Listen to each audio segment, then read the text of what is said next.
I'm back. See, told you it wouldn't take as long this time. Last time, we made brand new plushies for 7 of Sister Location's characters. So let's tackle the rest, shall we? If you haven't seen that first part, you probably should. It's right here.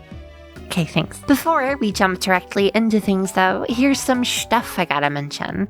First thing, last time, a lot of you asked why my baby plush had brown hair instead of the bright orange that she's typically depicted with. That's because I based it on her original Sister Location design, which did have hair with more of a brown tint to it, which I personally prefer to this orange. It's a bit overbearing in my opinion. However, I do think the shade I chose was a little bit too brown, so there, I fixed it, more accurate.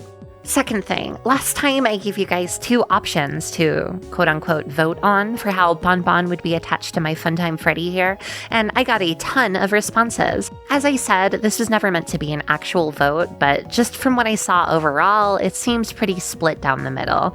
That was just from eyeballing it though, so just to get a slightly better idea, I took the latest 100 responses I could find in the comments at the time of writing this, of course, to see if there was a majority. And there was. Out of that 100, 40 said 1 and 60 said 2. Clean numbers there, surprisingly. This is a small sample size, of course, so it may not be an entirely accurate way to decide, but I like 2 better anyway. I'm just gonna declare that one the winner and move on.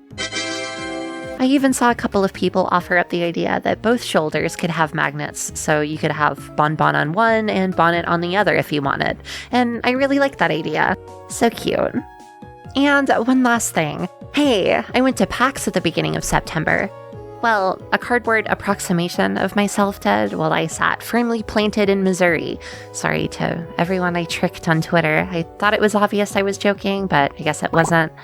Psycho YouTuber lies to her fan. Mini-Me got to meet Freddy and Dako, that was cool, and Cardboard Ishiniki as well. Our little clones had a great time bonding, I'm sure. If you want to see the footage of their wacky adventures while the most enthusiastic FNAF fan ever talks about it, you can watch this video right here. I wish I could speak Japanese and understand him. His excitement is absolutely infectious. I'm planning on actually going in person next year though, like for real this time, so hey, look out for that. Bizabizow hits Seattle will happen one day, I promise. Alright, that's about it. Let's get into the plushie making, starting with the hardest one. Wow, okay, right into the trenches, huh?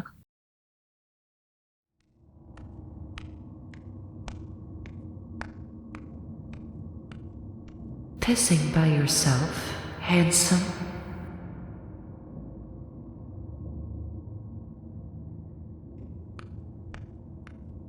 Ballora is another humanoid animatronic, which means Funko had an absolute conniption. I mean, I get why non-animal plushies are harder to make. With that whole uncanny valley thing, humanoid designs are just a lot easier to mess up. It's just so weird though how Funko goes about it. Like, why are they all square? They're allowed to have round heads. Humans often have those.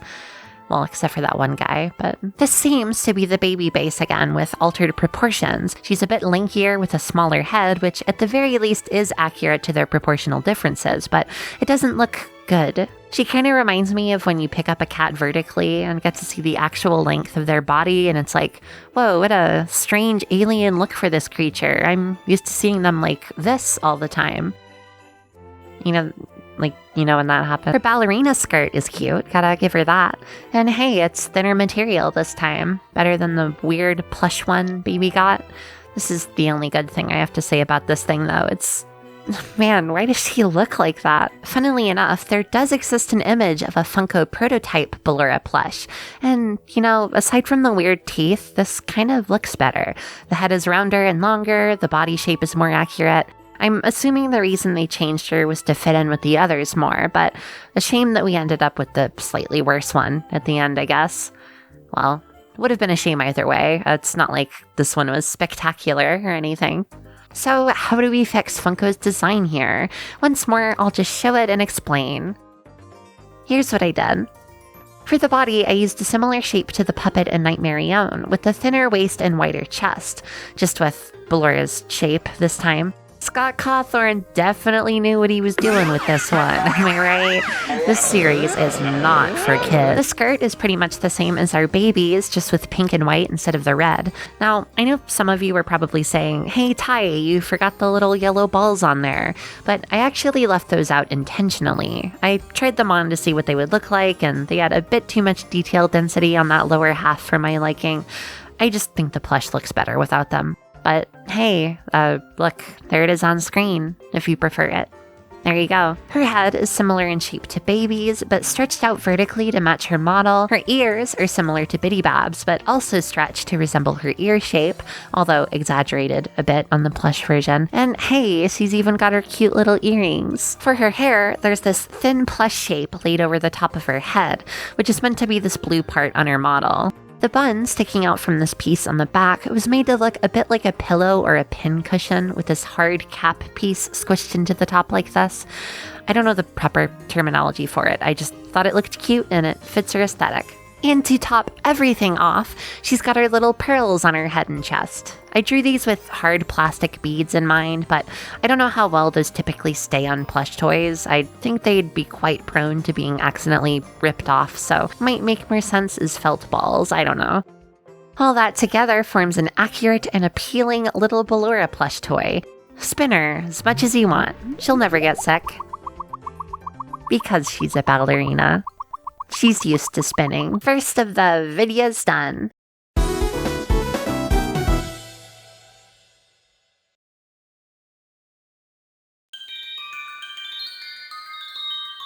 Once more, no Funko plushie for this one. Similar situation to Bizabizow. Although I think Minireena is a slight bit more relevant with a dedicated night to them in sister location and their very own Fazbear Fright story. What did you get, Bizabizow? A fucking security breached arcade cabinet where you look like this? This looks like a pretty weird design for a plushie, but we've done both the puppet and Ballora at this point, and this little critter is essentially a combination of those two. Shouldn't be that much of a challenge. Here's what I got. I used a similar body to Ballora's, but with slightly tweaked proportions, like their smaller chest here. Their head, as expected, is very similar to our puppets, just with some tweaks to match the model. Why do they look like the puppet, by the way? Has anyone figured that out? I always assumed there was some sort of connection between the two based on that, but I never got any confirmation. I guess that's par for the course with this franchise and its mysteries, though. The eyes and mouth shape are what we see in-game, but altered to be cuter. Although instead of the completely empty default look they have, I opted to use the pupilled version that we see in their jump scare and whatnot, much like their mystery mini. Without doesn't look as cute to me, but once again, there it is on screen if you like that version better. Everything else is as expected. White head, tan body, pink skirt, white bathing suit, sloppy steaks, white couch, and that's Minireena. Unlike Ballora, it actually will puke if you spin it too much, so stop that.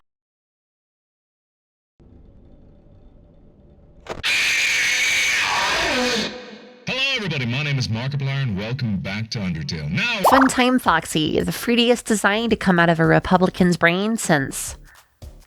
I can't think of another example. I guess this is just it. This Andiematronic does indeed have a Funko, but at this point, is that even a good thing? It's not as bad as Funtime Freddy by any means, but we have some more of that good old cheap printed fabric splashed all over the thing. Again. This one is an even stranger decision though, because as mentioned last time, they already have a similar character's plush for us to compare it against directly. FNAF 2's Funtime Foxy, a plush with no printed fabric whatsoever. Why they didn't just start with that one and add features until they got sister location's Funtime Foxy instead of just making one from the ground up with an entirely different manufacturing strategy is beyond me, but even if they did, I'd still be here fixing them anyway, so who cares, right? Anyway, time to do my thing now. Here's Funtime Foxy. Although they're yet another Foxy variant, they've got a different head and snout shape going on, which I tried my best to capture here. However, aside from that, this is pretty much just another Foxy with added details and color changes. We have their cheeks, lips, freckles, bow, speaker, in the same style as our Freddy, of course, and these little toothsies, which we haven't used on a closed mouth since OG Foxy. I thought it made sense to include here. Funtime Foxy's teeth are pretty important to their look, actually. But hey, I know you noticed something on that back view earlier, you rapscallion you. They've got a tail. Unlike Funko's huge tail though, mine is just a small little thing, curved up like so. I think it fits into our plush proportional style better than the huge one would. Having the short stubby limbs but a long ass tail on this plushie just doesn't make any sense to me. We shrink things here on bizabizow.com. Don't get close to me. I will do it. Oh yeah, like Funtime Freddy, I made their beta design as well, with lighter purpley shades and no bow tie. And that's it. Funtime Foxy, ready for their show. Hey, I'm not doing anything at the moment. Might as well go see it, right?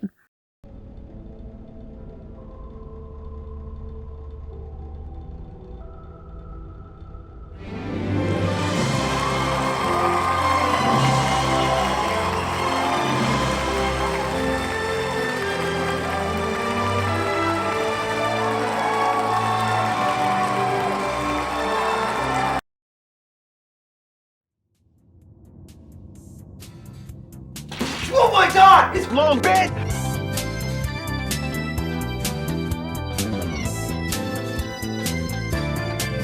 As you may know, this character technically debuted in FNAF World as one of those random recolor NPCs, but a small Easter egg and a custom night slot later, they're now a solidified part of the mainline FNAF canon. Just like regular Funtime Foxy though, they do have a Funko, a Target exclusive. Go ahead, Target shoppers. You can brag. I wouldn't blame you. This is just a recolor of Funtime Foxy, so not much to say here besides, bad. Even worse than the Funtime Foxy, I'd say, although that might just be my aversion to this color palette speaking. I'm really not a fan of this orange and purple like this. Sorry, Lolbit fans. Bet you're feeling a little bit lol bitter right now. We have a better Funtime Foxy than Funko does though, so that means we can make a mighty fine Lolbit out of it. Here's that. The colors have been changed. The eyeballs are now black with those spooky white pupils, and no eyebrows. Lolbit doesn't have those, if you never noticed. Since Lolbit is just a head in sister location, this doesn't actually give us a full body to use as reference here. So the tail and bow tie colors and whatnot, much like the rest of Lolbit's merch, are taken from the FNAF World design. Yes, this game has finally wormed its way into a design of mine. I mean, I could have used the help wanted, but they couldn't even be asked to remove the eyebrows completely. 0 out of 10. Do better. So yeah, a quick one for sure. Let's move on.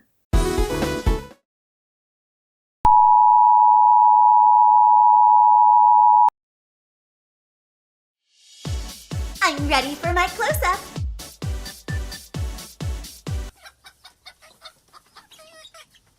Yes, Funtime Chica is actually from Pizzeria Simulator, but I figured Future Ty could benefit from at least one less character on that roster. She's a Funtime, so this is a good place for her anyway. Every game needs a Chica, right? Another character without a Funko plush, which makes sense as there's only one Pizzeria Simulator wave. However, there does exist a Good Stuff prototype of her. Doesn't change anything, I just thought that was interesting. As this design is extremely similar in shape to Toy Chica, using that one as a base is a perfect way to go about this one. So let's do that. Here she is. Very straightforward. All it took was creating the new head and beak shape and then adding all the other details to her. The notable ones being the breastplate thing, similar to Baby and Bidybab, the speaker, slightly obscured again due to the lack of room, and the 3 tufts of hair, done in a similar style to our withered Chicas. Oh, and despite being somewhat difficult to see on most of her renders, Funtime Chica does have nostrils. I was writing the script when I noticed that and had to go back and add them. But this ain't all. She's got a cupcake, of course, magnetized to her arm as expected. For this little cretin, I made a few tweaks to our original cupcake and gave it 3 little teeth. Don't know why this thing would ever need sharp teeth, but very much like William to make that design decision. Skulls are to Dr. Wily as sharp teeth are to Mr. Afton. Aside from those things though, really not much else to say about this one. Pretty easy.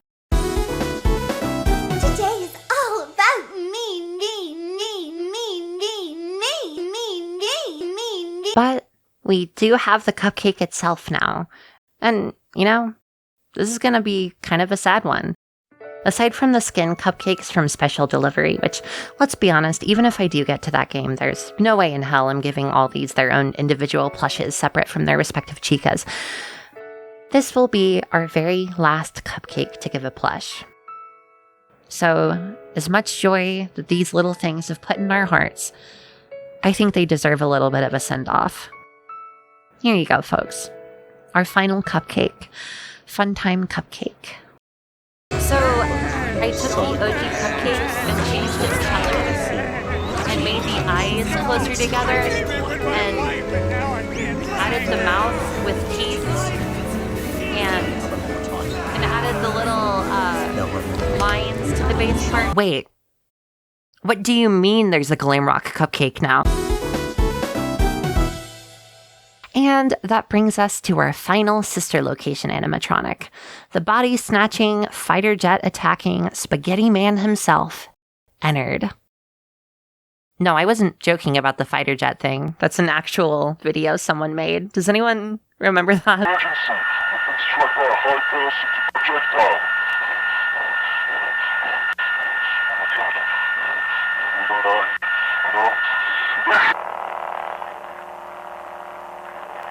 Unfortunate that the fan favorite from this game also happens to be the least plushieable, for lack of a better term. I mean, you can just tell by looking at Funkos here. Dude, that's a Who from Whoville. Or like, that one Sonic cosplay that I hate looking at. Why'd I put that on screen? What? The shrimp body strikes again, this time with this line pattern thing meant to resemble the wire body, I guess. Strange way to simplify them too. They just drew these few wire shapes on the torso and a couple on each hand and called it a day. They did use a ridgy textured fabric though, which is kind of neat, at least better than nothing. Doesn't make the weird knobby limbs look any less bad though. However, the face is the real doozy here. On Ennard's mask in game, you can see these defined raised cheeks that then kind of smoothly ramp down to be flush with the rest of the surface. And you can tell that Funko tried to do the same thing here on the plush, but it just ended up as this long plush sausage shape on his face, which gives him more of a hamster kind of look. A bit Jake the Dog-esque even. Quite silly. The most egregious mistake, though, were the eyebrows. For some reason, they gave him two, when you can clearly see that his model only has one. Oh wait, none? No, just one, yeah. No, wait, it's two, though. Yeah, sorry, it's clearly two. But I think it might actually be one, though. Oh, and they forgot that this whole white part is just a mask and not his actual face. This shouldn't be white back here. But whatever, everyone knows that one's Garbo. Let's make our own Ennard plush, eh? So here he is. Way better, I hope. Getting his mask / face right was definitely my main priority here. Proper shape with ears and all. And to make sure we avoided the chipmunk face, I just gave him two separated round cheeks on either side of his mouth instead of one continuous shape. Said mouth has been cutified like the others, by the way. The mask does look like a proper mask this time as well. It's rounded on the front but flat on the back, connected to the smaller plush half meant to look like the back of his endoskeleton head. As is customary with these types of plush design elements though, this would likely require some plastic or cardboard on the inside to keep this rigid form. On a lot of Ennard merch, they tend to depict his right eye as just a mess of wires. I'm assuming because most of his renders make it look like this is the case. However, that's actually not correct. Ennard's right eye is just a drooped eyelid. A smaller portion of eyeball is showing. You can barely see it on these renders, but it's a lot easier to see on his maskless jump scare here. Oh, and since Ennard can't for the life of him decide how many eyebrows he has, I made both versions. I'll personally stick with this one though, I like it better. The body is about the same shape as our Ballora, just with longer arms to reflect Ennard's freakish ones. For his chest, I did a similar thing to Yendo here, by giving him a lighter web-like portion, meant to represent this part of his design. Probably the most iconic part of Ennard's look, however, is how much of a messy man he is. I kept the lines and seams and whatnot on his body symmetrical, but added that bit of messiness in with these little threads sticking out everywhere. No extra body eyeballs, though. I don't think there's any way to make those look cute. And to top it all off, he's got his little party hat, complete with cute little puffball. By the way, these little party hats that I see all the time in birthday parties and media and cartoons and whatnot, Never encountered them. I have never been to a birthday party with these things, not once. Either I've been lied to my entire life, or I have been ripped off. I want my party hat. And that is our final sister location plushie. We did it! Every single FNAF sister location animatronic now has a plushie concept to their name, courtesy of your friendly neighborhood bimbo, Bizabizow. Now, this is normally where I'd say like, whoa, this was so much fun, whoa, which, I mean, is true still, but I'm running out of ways to say it. I don't need to repeat myself for the billionth time, do I?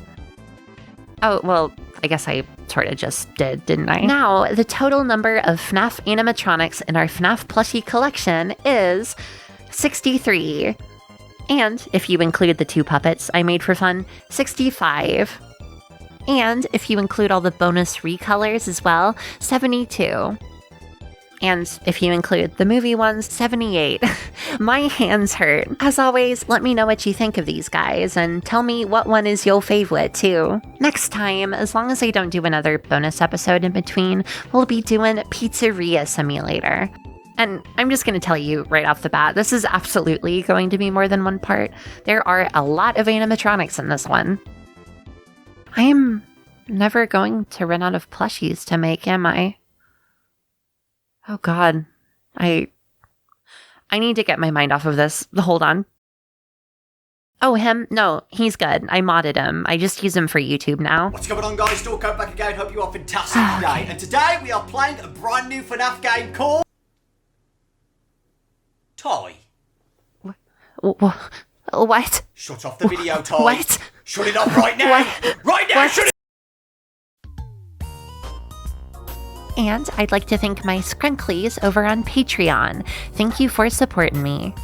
Prism, April B, Creative JK, Adelaide Parade, Soy Sauce Flavored Tide Pod, Chico Mode, P. Williver, Fred Shrooms, Blargan Snarf, Rubbish Bunny, Siderian, Best BA Player Italy, Awesome AC, Xenodude Face, Zayseer, Dominic, Fedco, Sled Masters, Certainly Cecilia, The Papini Bros Emporium, Spoo, Cat Does a Thing, Toboji, Jurgen the Bull, I'm so sorry for saying your name wrong this entire time, Juliet with a Handgun, Skilla Kongman, Battle Axolotl, Jube Tube, Pun Bum, Mallow, Bubblegum Bitch, Secret QWERTY 10, BC Warfare, Derpity Doo, MEB, Elite Juicy, I am not saying the rest of your name, Akira Kisho Huton, Something Here, Boogles, Beta Afro, LR Hudson, Sugar Danny, Absolute Goober, Kane, Des, June, Samwow the Shamwow, Bronze Tastic,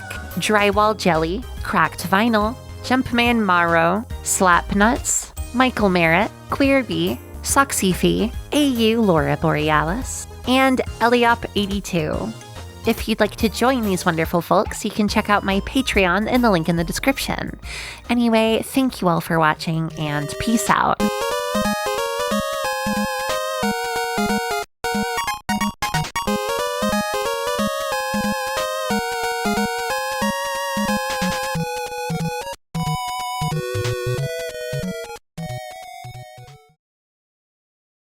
Oh, him? No, he's good. I modded him. I just use him for YouTube now.